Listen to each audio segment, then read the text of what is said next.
Hey everyone, and welcome to the first of a few different videos about audience. So this is our introduction to the concept of audience and audience analysis. We're actually going to break this up over a few different modules. So the module right after this one, we are going to talk in a lot of detail about values and beliefs and those psychographic factors. And this is really just kind of an opening overview. And then even later in the semester, when we get to persuasive speaking, we'll be talking about this again, but with persuasion in mind. So in this video, I'm gonna overview the importance of audience analysis. I'm gonna go over demographic characteristics and psychographic characteristics, which I just referenced. Then we're going to go over the contextual factors of audience analysis and then some other thoughts. So you're probably wondering, why should I care about my audience? This is my speech. Why do I have to tailor it to my audience? Why do I even have to care? I'm just taking this class because I have to take this class. And while that last point is true, and I understand that these are not voluntary speeches, in your life, when you are voluntarily giving speeches, say for example, a wedding toast or a birthday toast or something at work, you're going to have to think about audience analysis. It is the single most critical aspect of preparing any speech. So you can put together the most organized and structured with the best slides and visual aid, but if it is not tailored to your audience, you're going to lose them. They're not even going to be engaged from the beginning.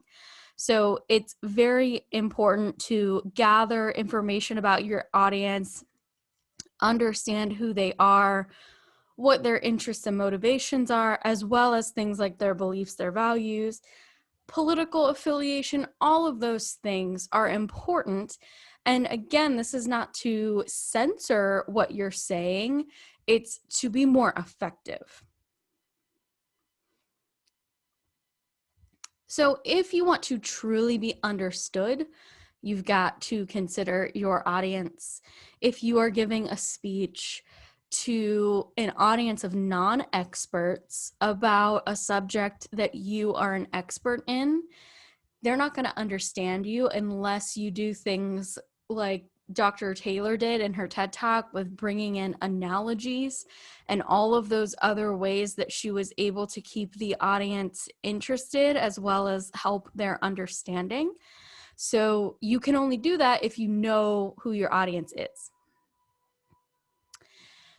So you have to think about, who are they? What are their experiences and backgrounds? What are their attitudes about X? What interests them?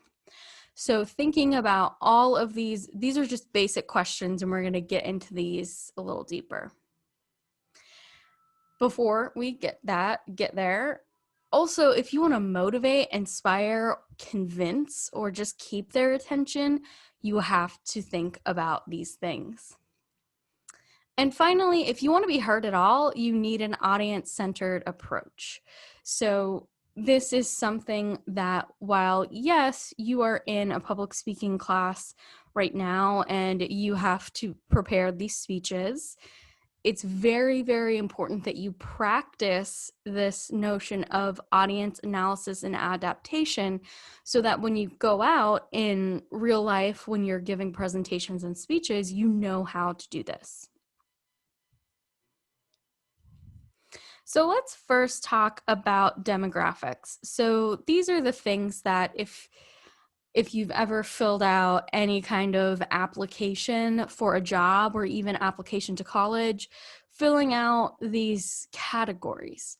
So these are statistical characteristics of a given population, but that's all they are. They're just statistical characteristics, and they do not say everything there is to say about a certain person, right?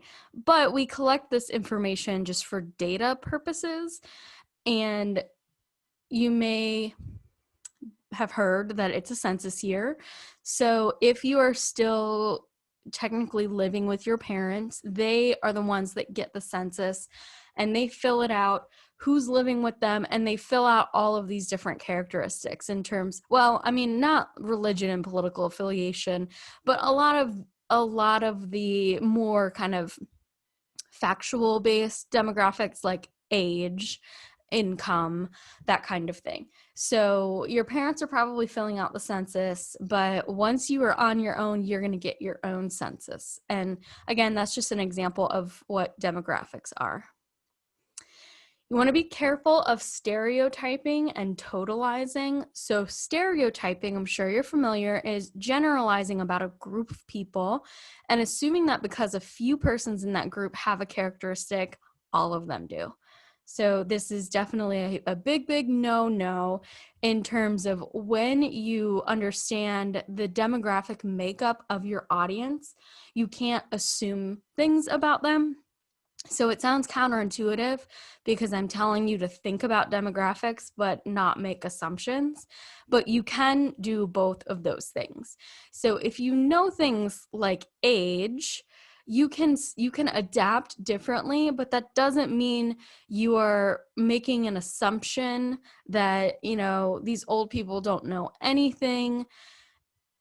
That may have some truth to it, but you don't want to adapt your speech in such a way that you're making them feel like they've been stereotyped.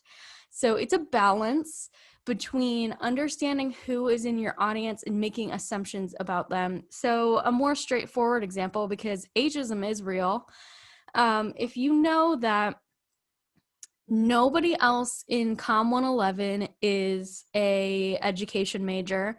I'm just using that as an example. I'm sure there are several education majors, but say you know that nobody else is an education major. You can make some guesses about what they know, but you can't assume that like they've never heard of a school, right?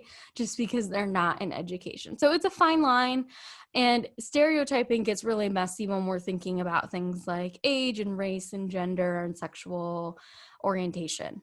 But knowing some of these things, if you can know them, can be helpful. You're not always going to know things like sexual orientation, gender identity, etc., unless you formally survey and poll your audience, which we will be doing later. So you can use that demographic information to your benefit in order to adapt. Totalizing, on the other hand, is taking one characteristic of a group or person and making that the totality or sum total of what that person or group is. So the example here is people who are disabled. Just as the example, we say, okay, this person is disabled. That is their entire identity. There's nothing else to them. They're a disabled person. So, and you can pick any demographic characteristic, and totalizing is really when you make that one characteristic their whole identity. So you want to avoid that. In terms of, sorry, my slide got stuck. In terms of psychographics, these are characteristics describing the inner qualities of the audience. Things like beliefs, attitudes, needs, and values.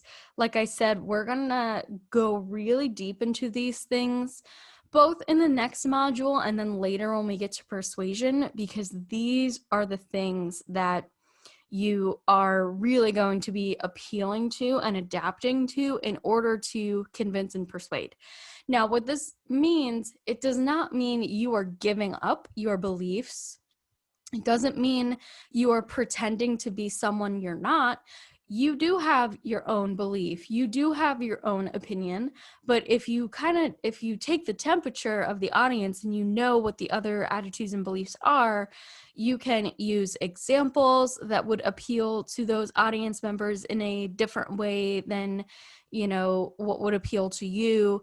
You can just think of ways to bring them in. So it's not about giving up who you are in your speeches. This is really just about considering who you're speaking to and how you can connect with them, how you can relate to them. So you can directly appeal to these things. You can also adapt to different feelings about the topic. So if it's new, you can adapt to that, right? This is a brand new topic. So how do I get the background information in here so we're all on the same page? If they know relatively little about it versus if they know a lot about it and you're among an audience of other experts. If they're negatively disposed toward a topic, positively disposed toward a topic, knowing these things is really helpful. And if they're a captive audience, you can also have that in mind. And I just want to take a minute to share that I use audience analysis for my teaching all of the time. So you may recall the interactive syllabus where I surveyed you all. Some of that had demographic information, but I also surveyed you on your beliefs and attitudes about, virtual learning or COVID or whatever it may be. Those are ways for me to learn about you so I can tailor my teaching to your interests and to your needs.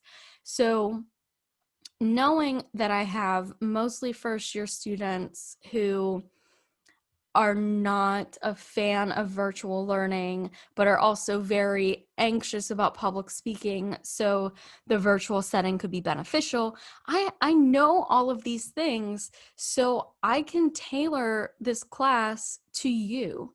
And I hope that you feel like I am tailoring the class to you.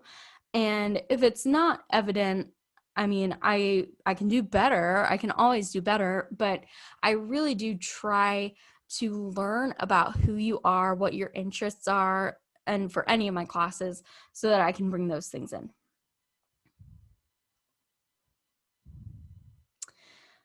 I don't know why my slide keeps getting stuck. Always some sort of technical glitch. Okay, so the last slide for this chapter 2 from the textbook, thinking about the time and the place and how that influences your approach to any speech. So these are other contextual factors, and not all of them are directly related to the audience. So the time limit, that's not necessarily related to the audience, but they are often tied together. So knowing that you have a certain time limit is going to help you adapt your speech to be within the time constraints. The place and the time of day. So if we were in a face-to-face setting, what is the classroom like? What time of the day is class? An 8 a.m. class is much different than a 2 p.m. class. A Monday class is much different from a Friday class, although they're probably similarities. But why is the audience there? Are they a captive audience? In a classroom situation, they are a captive audience. They don't have a choice. But in other settings, like a wedding, right? People are there to celebrate. So that is the why of the audience being there. What is the physical space like? And in our situation, we're thinking about GoReact, we're thinking about video, we're thinking about what my camera can do, what my microphone can do, where I have to put things. So in a face-to-face setting, again, the physical space, do you have a podium? Do you need a microphone because it's really big? That kind of thing. How large will the audience be? And what does the audience expect? So, and this one's hard to know, but you can get an idea of that, especially if you're giving a work presentation or maybe a speech at a political rally or something like that. You can say, okay, people are gathered here and they're expecting to be inspired. Or in work, the people in my audience are expecting that I have a very clear plan for this idea. So you can see how all of these different things are influencing how you are adapting your speech. And thus far, I haven't asked you to really think about the audience just because we've been getting comfortable speaking, learning how to organize your ideas and have a thesis and use detail, all of those things that are very important to start with. If you start with audience, then it's really hard to do it backwards that way. So we're talking about audience now because you're ready to think about audience. So in your next speeches, you are going to be asked to adapt to your audience, knowing that this is an online class, that it is a captive audience, and someone has been assigned your speech to peer review, or you have to make comments. Those things. That people don't want to do this necessarily. So how can you make it interesting? How can you make it fun? And how can we all make it fun for each other? And for your In My Other Class speech, you're going to be picking something that is a topic from another class you're learning. So if you have classmates who are also in that class, you can build on that. You can include that in your speech, but then also know that, 10 other students are not in that class. So I'm going to be asking you specifically to build this skill of audience analysis and adaptation. So next week, in the next module about audience, we are going to talk more about values, beliefs, and culture, and how that relates to audience. And I think it's pretty obvious that a lot of this audience adaptation stuff is very much related to what we talked about with language and ethics as well. So that is all for video number 1 on audience.